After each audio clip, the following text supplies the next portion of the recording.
গণেশ চতুর্থী উপলক্ষে রণবীর সিং এবং দীপিকা পাদুকোনকে দেখা গেল সিদ্ধিবিনায়ক মন্দিরে পুজো দিতে। নমস্কার, আমি দীপশিকা চলে এসেছি আপনাদের প্রিয় বিনোদনের খবর নিয়ে।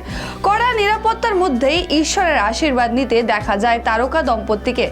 মা হতে চলেছেন বলিউড অভিনেত্রী দীপিকা পাদুকোন। তার প্রতি মুহূর্তের খবর পেতে মুখিয়ে ভক্তরা। কবে আসছে বাড়িতে নতুন অতিথি, প্রতীক্ষায় ভক্তরা। অনেকের মতে আগামী 28শে সেপ্টেম্বরই হয়তো সেই শুভ দিন।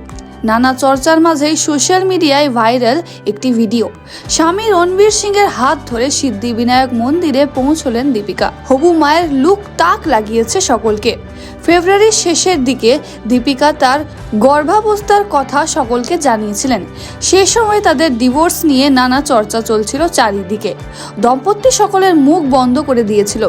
শুধু তাই নয়, মানুষ তার বেবি বাম্প নিয়েও নানা প্রশ্ন তুলেছিল। কিন্তু এসব মন্তব্যে বরাবরই চুপ থাকতে চেয়েছিলেন তারা, বরং মাতৃকালীন শুট শেয়ার করে ট্রোলারদের মুখ বন্ধ করিয়ে দিয়েছিলেন।